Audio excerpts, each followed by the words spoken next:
Cube sense का यह 3D animation आप अपने मोबाइल से भी बना सकते हो। इसको बनाने के लिए हम पहले बैकग्राउंड इमेज और कैरेक्टर बनाएंगे, बाद में कुछ मटेरियल डाउनलोड करेंगे और बाद में हम उसे 3D में एनिमेट करेंगे। आप यदि इस वीडियो को ध्यान से पूरा देखेंगे तो आप भी बना लेंगे, वो भी इजी तरीके से। हम इमेज बनाने के लिए यूज करेंगे माइक्रोसॉफ्ट डिजाइनर और वीडियो को 3D बनाने के लिए अलाइट मोशन का यूज करेंगे। उसके प्रॉम्प्ट और रो मटेरियल मैं टेलीग्राम चैनल पे अपलोड कर दूंगा। आपको ब्राउजर ओपन करके सर्च करना है माइक्रोसॉफ्ट डिजाइनर और फर्स्ट वेबसाइट पर चले जाना है। यदि आपने अकाउंट नहीं बनाया तो बना लेना, फिर यह इमेजेस पर क्लिक कर देना। यह इमेज बनाने के लिए यहाँ उसके बारे में लिखना होगा। मैं प्रॉम्प्ट पेस्ट कर देता हूँ, बाद में जनरेट पर क्लिक कर देना है। आप देख सकते हैं इमेज जनरेट होना स्टार्ट हो चुका है। यदि इसमें से कोई भी इमेज पसंद ना आए तो फिर से जनरेट कर देना। मैंने 2-3 बार इमेज जनरेट कर दिया है, उसमें से मुझे यह अच्छा लगा तो उसे डाउनलोड कर देता हूँ। फिर से हम वापस आकर बैकग्राउंड की प्रॉम्प्ट पेस्ट करके नीचे साइज पर क्लिक करके YouTube थंबनेल साइज में बैकग्राउंड जनरेट करेंगे। इमेज जनरेट होना स्टार्ट हो चुका है। थोड़ी देर में हमारा इमेज जनरेट हो चुका है, पर मैं उसको 2-3 बार जनरेट कर देता हूँ ताकि अच्छा बैकग्राउंड मिले। मैंने बैकग्राउंड जनरेट कर दिए हैं, उसमें मुझे यह बैकग्राउंड अच्छा लगा तो उस पे क्लिक करके यहाँ से डाउनलोड कर देता हूँ। अब हम चेयर टेबल जैसी चीजें डाउनलोड कर देते हैं। मैं सर्च करता हूँ गेमिंग चेयर PNG तो आपको बहुत चेयर मिलेगी, तो मैं इसको डाउनलोड कर देता हूँ। फिर ऐसे ही टेबल को सर्च करके इसको डाउनलोड कर देता हूँ। आपको जो अच्छा लगे उसको डाउनलोड कर देना। लास्ट में एक छोटे ट्री के PNG को डाउनलोड कर देता हूँ। हमने जो कैरेक्टर बनाया था उसमें उसका सर कटा हुआ है तो उसको एक्सपैंड करना पड़ेगा। उसके लिए हम यूज करेंगे पिक्सल कट AI का, क्योंकि यह फ्री है। मैं सर्च कर लेता हूँ पिक्सल कट इमेज एक्सपैंडर और इस पे जाकर यहाँ उस इमेज को अपलोड कर देता हूँ और इसको थोड़ा छोटा करके जनरेट कर देता हूँ। हमारा सर AI ने अच्छे से बना दिया है तो उसको डाउनलोड कर देता हूँ और बैक चला जाता हूँ। तो यहाँ पे 3 लाइन पर क्लिक करके टूल्स पे चला जाना है, जिसमें आपको बहुत टूल मिलेंगे। तो उसमें पहले मैं मैजिक इरेजर पर चला जाता हूँ। यहाँ इमेज अपलोड करने के बाद यहाँ मुंह पर ड्रॉ करके मैजिक इरेजर को अप्लाई करेंगे तो उसका मुंह इरेज हो जाएगा, तो उसको डाउनलोड कर देंगे। फिर वापस यहाँ बैकग्राउंड रिमूवर टूल्स पर जाकर उस इमेज को अपलोड करके बैकग्राउंड रिमूव करने के बाद डाउनलोड कर देता हूँ। अब हम पिक्सल लैब को ओपन करके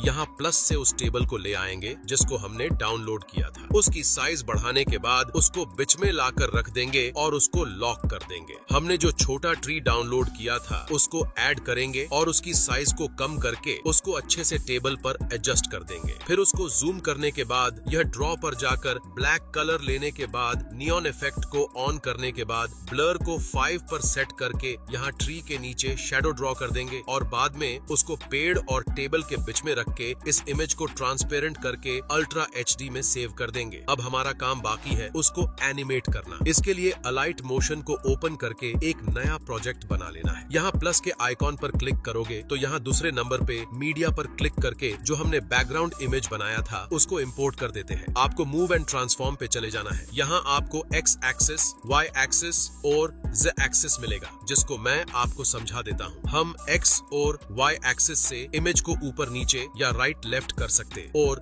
Z एक्सिस से एलिमेंट को आगे पीछे कर सकते हैं। यहाँ मैं Z को 1500 के आसपास रख लेता हूँ। बाद में यहाँ तीसरे ऑप्शन से इमेज के साइज को बढ़ा लेना है। याद रहे इसी ऑप्शन से साइज बढ़ाना है। बाद में उस चेयर को ऐड कर लेते हैं और उसे बीच में रख के Z को 1400 के आसपास रख लेते हैं। याद रखना बैकग्राउंड से कम ही रहना चाहिए। साइज पे जाकर उसी तरीके से इसकी साइज को भी बढ़ा लेते हैं। मैं उसे थोड़ा नीचे कर लेता हूँ। अब मैं उस कैरेक्टर को ऐड कर देता हूँ और उसके Z को 1300 के आसपास रखकर उसकी साइज को बढ़ाकर बीच में रख लेते हैं। चेयर की साइज बढ़ाकर थोड़ा एडजस्ट कर देते हैं जिससे लगे कि यह चेयर पे बैठा हुआ है। अब मैं उस टेबल को ऐड कर देता हूँ जिसको हमने पिक्सल लैब में बनाया था। उसके Z को 1000 के आसपास रखकर उसको बीच में लाकर अच्छे तरह से रख लेता हूँ। अब मैं सिल्वर प्ले बटन को भी ऐड कर देता हूँ जिसको मैंने ही बनाया है। उसके Z को 1500 से कम रखूंगा ताकि यह दीवार के ऊपर ही लगे। उसे दीवार पर अच्छी तरह से सेट कर दिया है। अब हम ऐड कर देते हैं एक ग्रीन स्क्रीन वीडियो जो मैंने YouTube से ही डाउनलोड किया है। इसकी ग्रीन स्क्रीन रिमूव करने के लिए